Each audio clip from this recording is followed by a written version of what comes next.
করতে লাগলে 600 650 ইটের একটা বাজেট রাখবেন, যাতে 600। আসসালামু আলাইকুম প্রিয় দর্শক, এই যে হাউসটা করতে এখানে 6.5 ফুট লম্বা আর 5 ফুট আড়ে, মানে প্রস্থ 5 ফুট এবং দৈর্ঘ্য 6.5 ফুট আর হাইট হচ্ছে 4.5 ফুট। তো এটাতে আমাদের ইট লেগেছে 624টা এবং নিচে ইট দেওয়া আছে, ওখানে নাসুনি ইট দেওয়া আছে এবং তার উপরে কিন্তু সিমেন্ট দেওয়া। আর ওই যে মাঝে মাঝে ছিদ্র রেখেছেন আমাদের দক্ষ মিস্ত্রি ভাই, উনি এইগুলো খুব সুন্দর করে করেছেন। আর এখানে আইনুর ভাই, উনি খুব সুন্দরভাবে সাহায্য করেছেন তাকে। আর এই যে পাইপটা এখান থেকে, এটা 2.5 ইঞ্চি পাইপ, না 2.5 না 4 ইঞ্চি পাইপ। এই 4 ইঞ্চি পাইপ দিয়ে এখান থেকে এখানে চলে যাবে। তো এখানে আমাদের এই ইট লেগেছে 624 এবং সিমেন্ট হয়তো 5 বস্তা না কত, 3 বস্তা 3 বস্তা সিমেন্ট লেগেছে, না 3 বস্তা সিমেন্ট লেগেছে। আর এখানে আমরা নিচ থেকে 17 ইট দেওয়া হয়েছে। হ্যাঁ, 4.5 ফুট। বলেছি আমরা যে 4.5 ফুট হাইট। আর এরপরে আমরা ঢালাই দেওয়া হবে, একটা ঢালাই ছাদ হবে, তাতে বেশ কিছু খোয়া লাগবে। মোটামুটি 10 ফুট খোয়া হলে হবে নাকি, 10 থেকে 12 ফুট খোয়া লাগবে।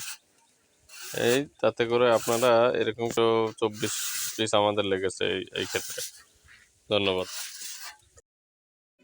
তো এরপরে এখানে যে সিমেন্ট লেগেছে 3 ব্যাগ এবং এটার দৈর্ঘ্য প্রস্থ উচ্চতা হলো 6.5 ফুট দৈর্ঘ্য, 5 ফুট প্রস্থ এবং 4.5 ফুট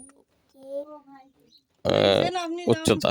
আর এখানে 3 ব্যাগ সিমেন্ট লেগেছে, যেটার দাম 1530 টাকা এবং ইট লেগেছে 624, যেটার দাম হচ্ছে 7,500 থেকে 8,000 টাকা।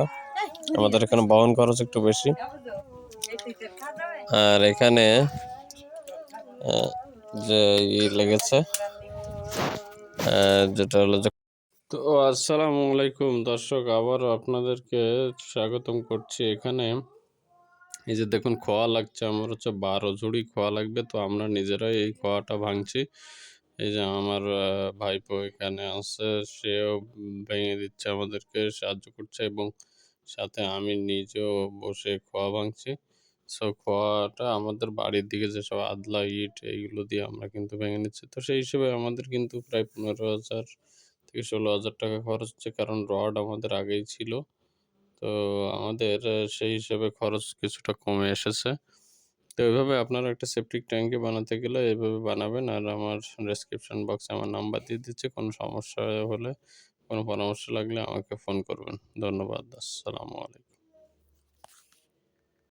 তো মহান আল্লাহ তাআলা সকলকে সবার কাজগুলো সুন্দরভাবে করার তৌফিক দিন, সেই দোয়া কামনা করি। সবাই ভালো থাকবেন আর এইরকমভাবে কাজগুলো গুছিয়ে করবেন। আল্লাহ।